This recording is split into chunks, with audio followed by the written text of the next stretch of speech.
Góðan daginn og velkomin í Takk yfir höfuðið. Gestur minn í dag Valgerður Halldórsdóttir, félags- og fjölskylduráðgjafi og sáttamiðlari. Valgerður heldur út í síðunni stjúptengsl.is og hefur gríðarlega mikla þekkingu á málefnum samsettra fjölskyldna. Við ætlum að ræða saman búsetuúrræði barna eftir skilnað og hvaða leiðir eru færar ef forráðamenn ekki samstíga. Þannig að Valgerður, ef við bara byrjum á byrjunni, hvað þarf að hafa í huga þegar foreldrar fara sitt hver áttina og það eru börn í spilinu? Já, það er náttúrulega mjög margt sem maður þarf að hafa í huga en ég held að mikilvægast að reyna að skapa stöðugleika og reyna að hafa eins mikið óbreytt og hægt er. Það er að segja hverfið þeirra til að halda í vináttuna, skólan, tómstundir og þess aftar. En að sjálfsögðu er það ekki alltaf hægt. Það er nú kannski ekki sjálfgefið að segja hægt að kaupa 2 eignir í sama hverfi eða leigja í sama hverfi eða þannig. En maður þarf einhvern veginn að það sem fjárhagsstaða fólks náttúrulega mjög mismunandi. En maður þarf samt að reyna að hugsa þetta þannig að reyna auðvitað að tryggja tengsl við báða foreldra og skapa þennan stöðugleika. Og að sjálfsögðu þó að fólk flytji í sitthvort hverfið, að þá þarf það að vera svolítið tilbúið til að vinna saman og aðstofa börnin við að fara milli hverfa og þess aftar. Þannig að stöðuleikinn, tengslin, þetta er lykilatriði.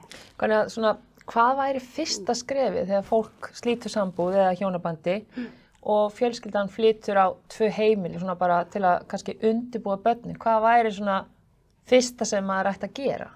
Væri bara að kaupa fasteign og flytja eða? Já, auðvitað þarf maður svolítið, þú ert náttúrulega að fara í gegnum sambúðarslitið að skilnað, þá þarf náttúrulega að vera svolítið undirbúin þú tala við börnin. Þú ert að segja hvernig verður lífið þegar þú átt 2 heimili. Já.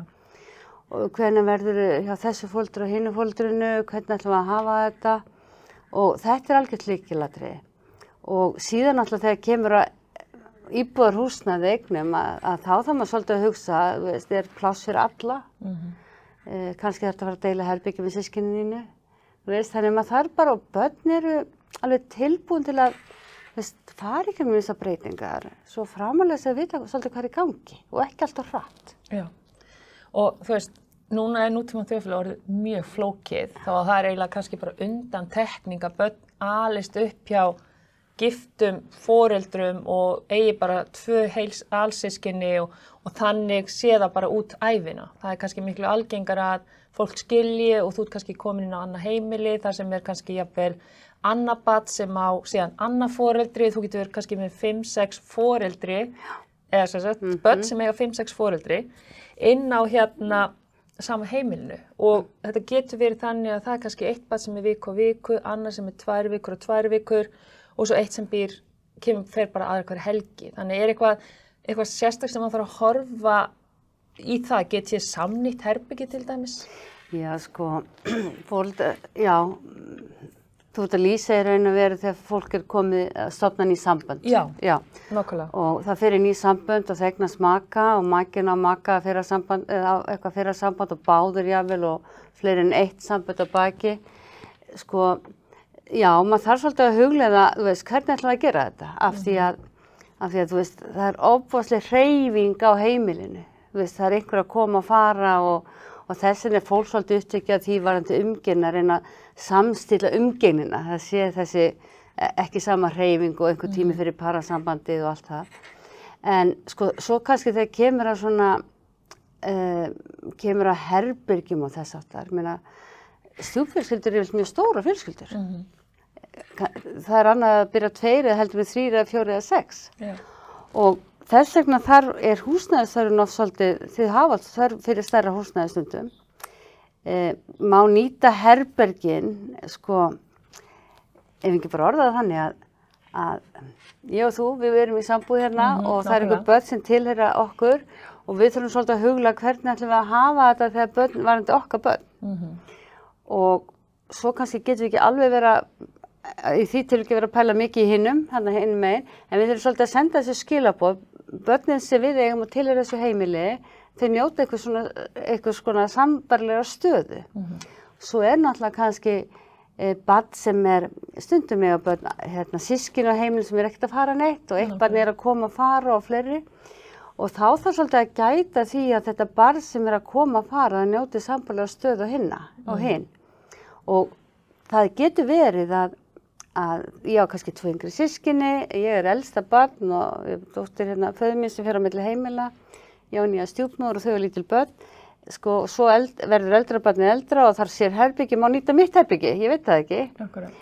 Og þá kemur gjarnan upp svona samtal milli fólks, sko, já, hún er nú hérna allavega viku eða hún er allavega 6 daga í mánuði og ég meina, mér finnst mikið að hún eigi herbyggi, dóttir mín hérna, skilur, og þá kemur kannski hinn svona makinn, já, en hún er bara svo stutt, skilur.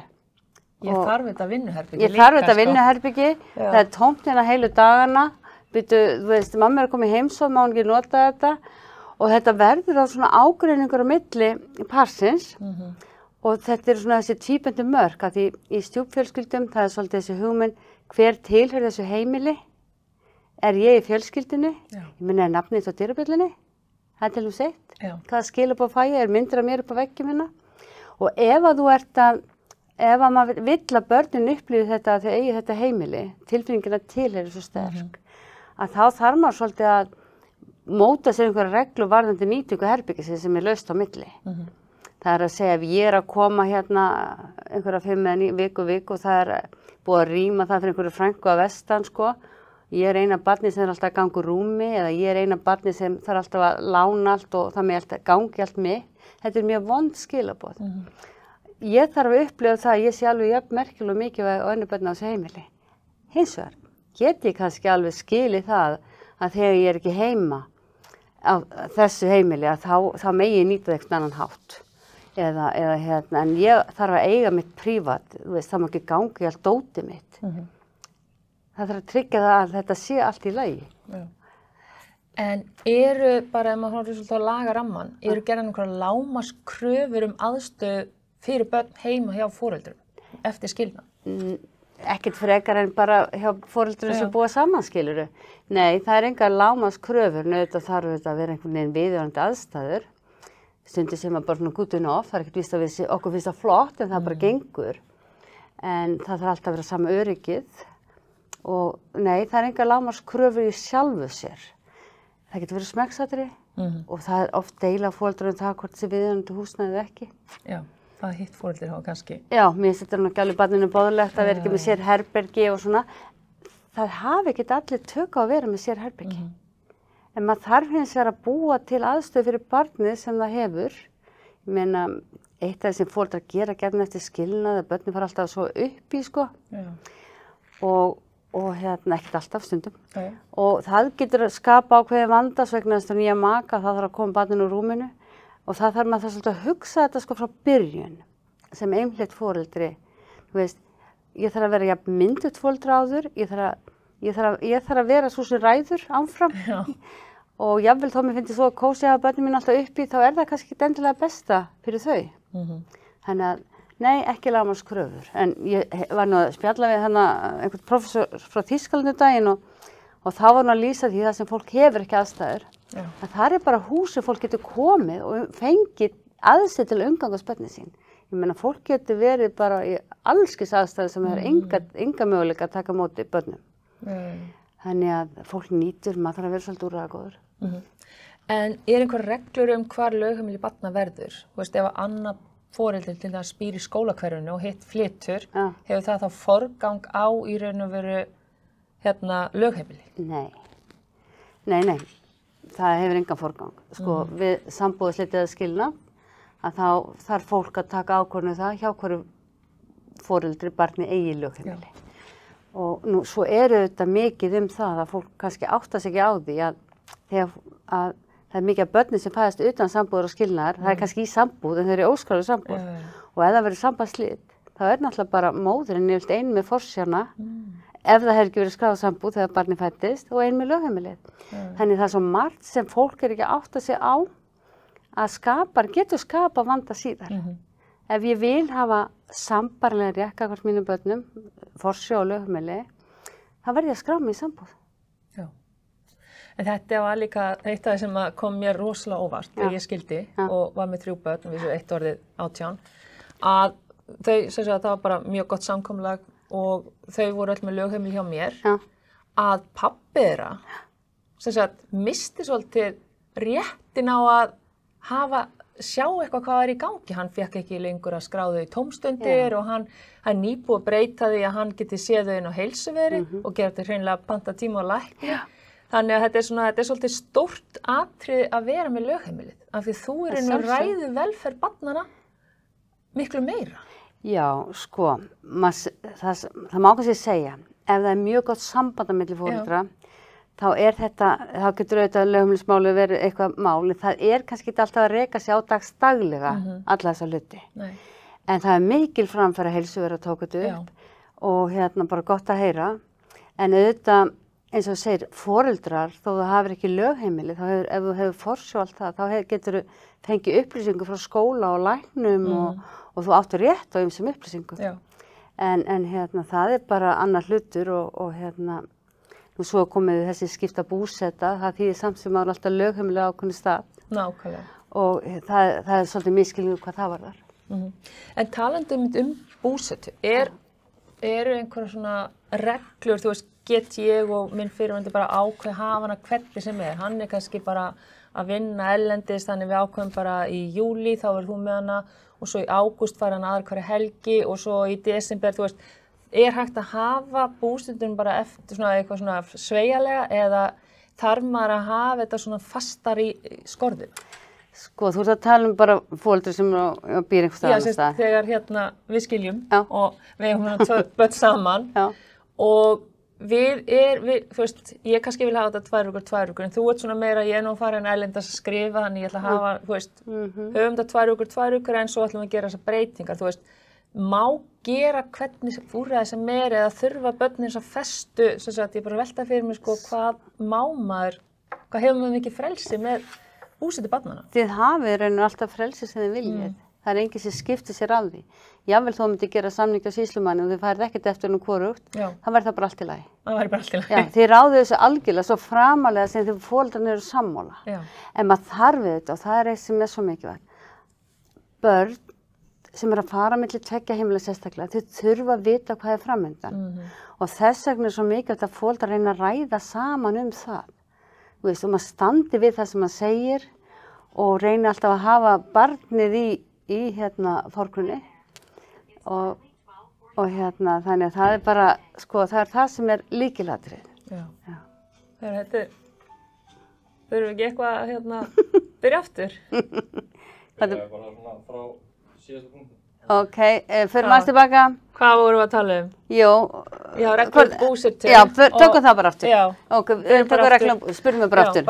En talandi búsetu, einhverja svona niðurnjörfaða reglur, samkvæmt lögum, að börnin verði að vera viku eða 2 vikur, 2 vikur, eða megum við bara hafa þetta, við vorum að skilja 2 litla stelpur og við ákváðum bara að ég ætla að hafa hana allan septembermánuð eða þær báðar og svo verður þú með hana viku í september og svo ætla ég að taka aðra hverja helgi í október. Þú veist, er þetta hægt?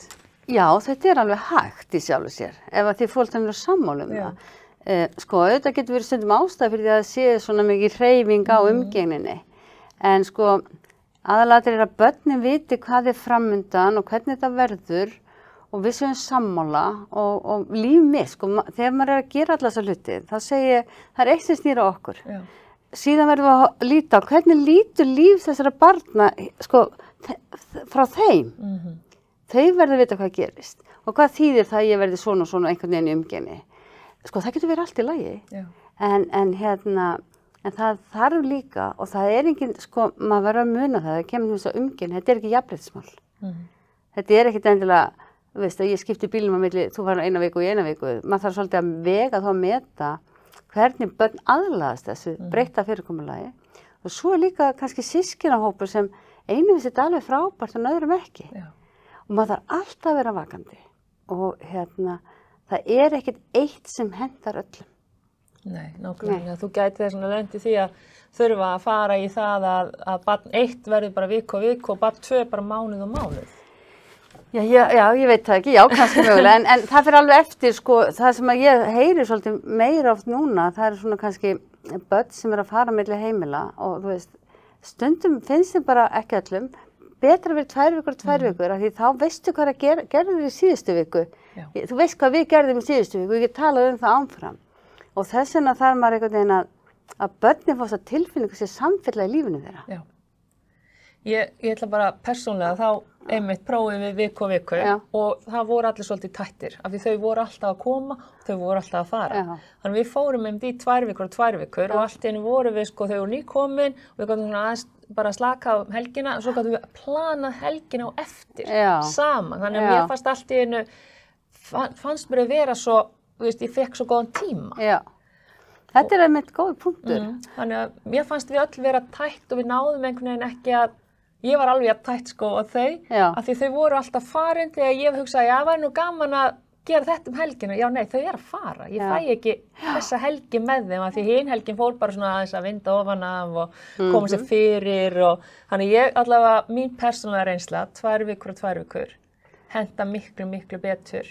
Já, þínu börnum. Mínu börnum og hún var mjög lítil þegar hún fór að biðja þetta og ég var ekki tilbúin. Mér fannst hún var bara 6-7 ára sko og hún var alltaf að tala, hún vildi 2 vikur af því ég held að það hafi tætt hana svo mikið, hún var alltaf að fara.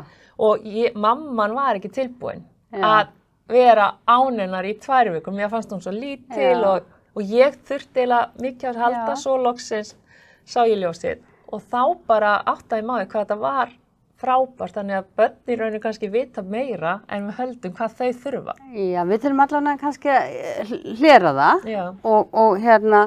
og vika henta sum börnum mjög vel og sum eru bara einhverja helgi og einhverju 5 daga og 9 daga eitthvað, aðalega til að sé bara eitthvað samkomulag. En það sem gerist gjarnan er að maður sér það ofta, þú ert annarkvæmt alltaf að koma og fara, skilur við. Og þá sér maður gjarnan sko foreldrar, þú veist, varðandi agamálin, ég ætla ekki, þið voru nú að koma, ég ætla ekki að gera þetta, þið að fara, ég ætla ekki að gera þetta. Skilju, þannig að stundum þessu börn sem fá engan almennilega ramma og þetta er kvíðaveikandi, það er enginn sem almennilega að hjálpa mér að fara í gegnum þetta. Og svo náttúrulega bara annað efni á það umræðu, sko, hvernig maður gerir þetta. En maður þarf að hugsa þetta sé bara svolítið stöðugt og þið líður vel og maður verður svolítið að hlusta, einhver samningu sem við gerðum þegar barnið var 3 ára og það var 13 ára. Það er bara ekki endilega vist að gangi. Nei, en getur þess að einmitt barnið þegar að, hvað er í gangi? Getur byrjað þarna en getur barnið. Ég skal lána mig síman. En það þú elskan? Þetta er eitthvað vekjarið eitthvað. Jú, þetta er vekjarið. Er það ekki? Hvað er hann í gangi? Herði, ég ætla að slökka á þessu, þannig að þetta fari takkast í 5 mínútur, veistu það, ég bara vissi ekki að vera einhver vekjar í gangi. Já, hvað er bara, it is 12:45, ég alveg, hvað er í gangi? Ég veit ég vildi hafa timer og allt það. Já, ok, nú ég ætla að slökka á öllum vekjurum. Ég byrja ykkur afsökunar. Það skammaði Oliver. Ég ætla, Oliver, slökkt á símanum. Það á ekki að vera neitt vekjar í gangi núna. Þá farum við bara að hlæja, hættu. Farðu aftur í sömu spurningu. Nýmaðu ekki. Já, ég veit það. Já, en talandi sko, hverju börn ráða, þau náttúrulega einmitt, þú veist, hún er 3 ára þegar við gerum hann skilnaðarsamning og svo verður hún 13. Og hún vill bara búa hjá þér. Henni finnst ég bara ekki vera alveg heima og það er meiri festa hjá þér. Getur hún bara, á hvað tímapunkti gæti dóttir okkar ákveða að hún vilji búa bara hjá þér en ekki mér? Sko, þetta er svolítið flókin umræða í sjálfu sér, en það sem ég myndi spyrja, hvað gerir það verkum að hún vill ekki vera hjá þér?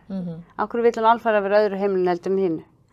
Og þá finnst mér það kannski vera svolítið spurning, auðvitað þegar börn eru unglingar, þá vilja náttúrulega hafa meira líf sitt að segja og kannski heimi á mér er hún með sérherbyggi, heimi á þér er hún með, segur hún með stjúpbróður sínum, systur eitthvað, í herbyggi er eitthvað, búið að stúka á einhverja stofu. Maður þarf að skoða hvernig stendur á þessu. Að því sko ef að börnin líður vel að báðum heimilum, þá getur það alveg grætt mjög mikið á því. Og græða á bara góðum stjúptengslum og tengslum við foreldra. Þannig að mér finnst það kannski vera svolítið stóra spurningin. Hvað gerir það verkum að barnið kýs alfarið að vera bara á öðru heimilinu? En unglingarnir stóru. Ég meina, sléttujarnir er heimi á þér og ég nenni ekki að, og hvað er peysa mín og allt þetta dót, þau verða eldri. Hann nennaði ekki þessu ferðartöskulífi. Nei, það er mjög það er ekki nóg að vinna. Já, og það er alltaf lega bara gamma sér heimi á þér og ég fer bara í það, ég er ekkert að pæli því. En þegar ég er á núlingur þá fer ekki einhverja gammasíður heim hjá þér, sko. Ég vil bara vera í þessari skyrtu, sko, í dag. Við gammasíðuna sem eru heima á henni. Já. Það er nefnilega máli. Þetta er rosa flókið. En þess vegna það líka, þú veist, þegar börn er að fara á milli heimila, að foreldrar, þeir verða að aðstofa þau. Þeir verða að vera, ef það er langt á milli heimila, þeir verða tilbúin að skutla þeim. Þeir verða mörg börn líka, þeir eru alltaf með, það er aldrei tekið upp á töskunum, sko. Já. Þeir bara líka, taskan er bara gólfið eins og hótelherbyggi bara, ég er að fara á milli ferða. Þannig að foreldrar verður svolítið að vera myndir og hjálpa þeim að taka upp töskunum og setja niður og passa allt fylgi með og að því börn eiga mis auðvelt með að passa upp á hlutina sína. Ég meina, ég hefði verið skelfileg í þessu, ég var alltaf að týna öllu. Og þó bjó ég bara svona fyrir hlutaði mínar með báðum foreldrum mínu. Já, þú ert einmitt sérfræðingur í því að þú hefur verið svona í stjúptengslum alla þín ævi meira og minna. Já, svona einhverju marki, já, og þannig að maður þarf svolítið að því það er svo, í þessum hlutum, til að segja að fólk eru að hugsa húsnæði eða samskipti. Það er svo auðvelt að upplifa þessu útundan. Þetta er eiginlega sterkasta tilfinningi sem þú hefur og getur fengið þarna. Og þegar ég upplifa útundan, þá vill ég kannski bara ekkert vera þarna. Það vill ég bara vera þarna frekar. Og það getur verið svo margar ástæður ég vil breyta. Og þegar maður er að hugsa húsnæði til dæmis, að er gert ráð fyrir mér. Hef ég sömu stöðu önnur börn á heimilinu. Já. En svo er líka annað, sem er líka, því við erum að ræða húsnæðismálina, svo ætla ég bara að flytja inn í þitt hús. Já. Og með þínum 2 börnum, og svo tek ég mín 2 börn með, að þú átt svo stórt hús, búið að losa skrifstofuna þarna sem hinn átti og svona. Og bílskúrinn. Og ég ætla að flytja inn til þín.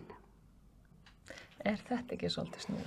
Þetta er svolítið snúið, af því ég náttúrulega, þá að þín fyrirvændi vildi nú hafa bollan á þessu staði skápnum, þá vil ég nú hafa þarna, minnst hún ekki smart og svona, og það er allt í einu farið með heimil og því er umbreytt. Já. Og börn geta upplifað þetta mjög skrítið. Ég er ekki að segja, auðvitað er þetta stundum ekkert valkostur, annar, og auðvitað verður maður svolítið að hugsa það, hvernig gerum við þetta, en maður þarf að gera þetta með ákveðinni virðingu og svona nærgætni, af því þú stendur alltaf inn í eldhúsvaskinni eða það sem pabbi stóð alltaf, skilur við, og nú eru bollan ekki lengur á sama stað og nú eru ekki sömu reglunar inn í þessu húsi. Þannig að maður þarf svolítið að hugsa þetta vandlega. Já, ég hef náttúrulega búin að vera lengi fasteignsali en ég hef hitt mikið af fólki í þessari stöðu. Já. Og það sem að er kannski líka að í raun og veru sko þeir sem flytja inn á heimilið, það er eiginlega bæði sko nýji makinn og nýju börnin eiga svolítið erfitt með að staðsetja sig af því að sko ég sitt alltaf hérna við eldhúsborðið og þið getið bara sitt í þessum 2 sætum af því að hérna sittur dóttir mín og hérna sittur hinn sonur minn og þið með sitja hér. Og það er ekkert svona, veist, og við höfum alltaf sitt hérna í sjónvarpssófanum, ég er alltaf í horninu og svo eru þið alltaf hliðin á mér, þannig að þið fáið þetta horn. Þannig að er þetta ekki kannski þáttur sem fólk kannski vanmetur hversu mikilvægt er að aðlaga bæði núverandi heimilis, núverandi heimilis fólk og nýja heimilisfólkið? Jú, af því ég er alltaf bara sem gestur. Nákvæmlega. Ef ég er ekki, og við viljum ekki upplifa okkur sem gest. Nei, þú vilt vera heima. Og svo getur þetta bæði skapa svona aðstæður að bæði það sem áttu heima fyrir þessu húsi og þeir sem eru að flytja inn í húsið, þeir upplifa sig ekki búa á þessu heimili. Þú veist, hver býr hérna? Er þetta, af því þú lappar inn og nú er ég komin heim. Og það getur vel verið að öllum finnst þér vera mjög ókunnugum aðstæðum, bæði sem voru þar fyrir. Og þess vegna þarf maður svolítið að huglega þetta, að þegar maður gerir þetta, að maður þarf að vera búin að nota tíman áður maður fyrir þessa sambúð, að byggja upp tengslin, búa til reglurna saman, aðallega, og það, eins og ég segi, það er kannski ekki alveg efni þennan þá þér, en þú veist, það er svo mikilvægt. Þannig að og maður getur verið búin að hreyfa við reglunum, og það er eins og til dæmis, sko, þú veist, það er svo margt sem við erum að gera sem einhleypufólk sem ganga upp en sem ganga ekki upp þegar við erum komin í sambúð. Og til dæmis, ef ég má fara til það er til dæmis sko, þú býr þarna og fyrir undir makinn mjög stutt frá og þið voru alltaf, börnum voru alltaf að hlaupa á milli, þetta var alveg frábært og farðu bara til pappa eins og hvað held ég að hérna það, ég veist. Með saumaklúbb. Ég er með saumaklúbb eða eitthvað, allt í lagi með það og bara gengur vel fyrir báða foreldra. En svo komið nýr maki og börnin hafa bara vanist í, þetta er bara opið hús og með lykla og vinirnir á báðum heimilum og bara kósí fyrir alla. Svo er ég flutt þarna inn og ég er allt inn, já, er þið mætt? Já, einmitt, er þið komin? Allt inn einhverju vinir alltaf að fá sér að borða inn í eldhúsi hjá mér, skilurðu? Af því það er búið að vera svona alla tíð, ég er heim í fæðingarorlofi og fyllist húsi hjá mér á Krökkum. Þetta er svona hluti, þú veist, að eiga 2 heimili nála til dæmis, það hefur fullt af kostum, en ég held að fólk, ef það hugsa þess lengra, flesti fara inn í sambönd. Hvernig ætlum við að gera þetta? Gerum við ráð fyrir því að til dæmis þegar börnin að fara á milli heimila, að ég læti vita, hvernig hendar, geta að fara á milli, að foreldrarnir gera það, skilurðu, þú veist, að því þegar kemur að því að þið fari í sambúð, það er rosalega mismunandi hvernig fólki líður með það að þetta flæði sér svona. Og það er ekki þannig að stjúpforeldri er að ráða öllu og heldur ekki foreldrið og heldur ekki börnin. Við þurfum ekki að gera það. Þetta er vel gerlegt ef við undirbúum okkur. Af því þú ert í raun og allt í einu komið með 3 til 4 fullorðna sem þurfa að ná samkomulagi umgengni. Já. Sko það er voðalega leiðilegt fyrir auðmikið barnið sem alltaf hefur komið heim bara og fengið að hlaupa á milli og gera alls kyns eitthvað og svo allt í einu bara, ertu mættur? Já, ok. Og svo er ég svolítið pirruð á þess að ég ætla að leggja mig, ég veit ekkert hver að koma eða fara. Og þá verður stjúpforeldri gert einhverju vandamáli. Það er mikið betra að hafa svona bit við ekki að hafa einhverja reglu á þessu. Börnin eru að sjálfsögðu velkomin, en við verðum í sambandi alltaf þegar þau eru að fara á milli. Það er líka ákveðið öryggisatriði. Vita hvað börnin er. Vita hvað börnin er. Já. Nákvæmlega, ég er sammála. Við náum ekki alveg, ég held að við þurfum að fá því bara aftur hérna, en bara eiginlega sem svona loka orðin, þannig að það er svo mikilvægt að undirbúa þetta vel og vera með allar reglur og hreinu. Þannig að segjum bara að fyrir þá sem er að fara að stíga sín fyrstu skref eru kannski að skipuleggja skilnaði eða nýskilin og eru komin í nýtt samband. Ert þú með einhver námskeið eitthvað, getur fólk leitað til þín? Já, ég bæði með námskeið og þetta er lesið á stjúptengst.is, bæði námskeið og bara fjölskylduráðgjöf og ráðgjöf eftir skilnað og foreldrasamvinnu og þess aftar og stjúptengsl, það er svona kannski, það er mitt sérsvið, sko. En það er bara mjög gagnlegt að leita og þetta er það fleiri aðeins sem gera þetta líka, en þetta er mjög gagnlegt að gera þetta, að það er einfalt ástæða líka að skilnað er svolítið stór breyting í lífi fólks, en ég vil nokkuð örugg með því pabbi eða mamma þegar við erum að fara í gegnum skilnað. Foreldrar eru meðvitað að báður mikið vel í þeirra, en svo kemur nýr aðili og þá upplýði svolítið breytingu á foreldrinu mínu. Og þá getur það verið ofslega erfið breyting fyrir barn og svo nýtt húsnæði með nýju fólki og maður þarf að undirbúa þetta mjög vel. En það er vel gerlegt. Já, sko láta það að vera lokaorðina sinni, undirbúa sig vel, en það er vel gerlegt. Þannig að takk kærlega Valgerður fyrir að koma og við sjáumst aftur í næstu viku.